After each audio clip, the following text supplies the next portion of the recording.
பைசனுடைய நாடிய லட்சத்தோட நீங்கள் பார்த்தீங்கன்னா ரொம்ப பேசல அவர். ஸோ எல்லாரும் பயப்படுற அளவுக்கு ஒரு சூழலை உருவாகி போச்சு துருவ விக்ரமுக்கு. கோ ஆர்டிஸ்ட் கூட பயப்படுவாங்க நடிக்கிறது. அப்போ இந்த பெண்களுடைய ரசிகர்கள் ரொம்ப இருந்தால் தான் இங்கே இண்டஸ்ட்ரியில் ஒரு லெவலில் போய் நிற்க முடியும். ஆண் ரசிகர்களோட பெண் ரசிகர்கள் நிறைய பேருக்கு வந்து உருவாவாங்க. இப்போ அது ஆட்டோமேட்டிக்காக துருவ விக்ரமுக்கு நிறைய பெண் ரசிகர்கள் இருக்காங்க. இப்போ அவர்கள் மத்தியில் நம்ம அனுபவமாக கொடுத்த பேட்டி வந்து பெரிய ஒரு டேமேஜை வந்து உருவாக்கிடுச்சு. இப்போ அது ஒரு எக்ஸ்ப்ளனேஷன் கொடுத்த வேண்டிய சூழ்நிலை தள்ளப்பட்டாச்சு.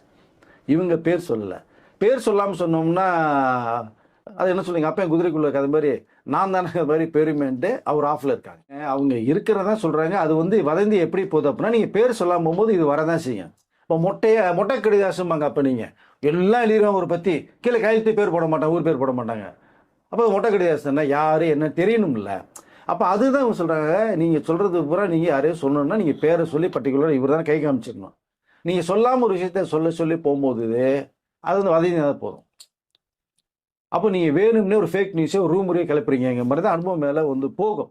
பட் நீங்கள் வந்து இப்படியே ஒரு டாக்ஸிக் லைஃப்பில் நீங்கள் இருந்திருக்கீங்க, அந்த லவ்க்குள்ள இருந்தீங்க அப்படின்னா நீங்கள் வெளிப்படையே சொல்லணும். அவரு வளர்ந்து வர ஹீரோ இப்போ பெரிய டேமேஜ் ஆகிப்போச்சு அவருக்கு பேர். அடுத்த ஹீரோயின் பயப்படுவாங்க. அடுத்த ஒரு பொண்ணை லவ் பண்ணாலும் அந்த பொண்ணு ரொம்ப யோசிக்கும். ஏற்கனவே அனுபவம் ஃப்ளாஷ்பேக் ஓடும். இப்போ அவருக்கு அடுத்து ஒரு கல்யாண ஸ்டேஜ் ஒன்று போகும். இனிமேல் அனுபவம் துருவிக்ரம் ஒன்றும் சேர போகிறதில்ல, நடிக்க போகிறதில்ல. இந்த ஃப்ரெண்ட்ஷிப் டோட்டலாக வந்து கட்டாயி போச்சு. அந்த லிவிங் டுகெதர்லேருந்து வந்துட்டாங்க. ஏற்கனவே பார்த்தீங்கன்னா அவர் பண்ண டார்ச்சர்லாம் அழுது எனக்கு சாப்பாடு இல்லை, தூக்கம் இல்லை, அழுதும் போது கண்ணில் ப்ராப்ளம் வந்து கண்ணில் ஏதோ ஆப்ரேஷன் பண்ணுறது மாதிரி ஒரு தகவல் சொல்கிறாங்க அனுபவமாக. ஸோ இப்படிலாம் ஒரு சொல்லும் போது இதெல்லாம் வந்து மற்ற பொண்ணுகளோட பயத்தை உருவாக்கியாச்சு. இப்போ உண்மையிலேயே அவருக்கு லவ் பண்ணுறாரு இல்லையா துருவ விக்ரமும் ஒரு ஏஜ் ஆனதுக்கு அப்புறமேல் பார்த்து இப்போ ஏஜ் கிட்டத்தட்ட ஆயிருச்சு. அது 2 பேரும் ஈக்குவல் ஏஜ் தான் இல்லையா.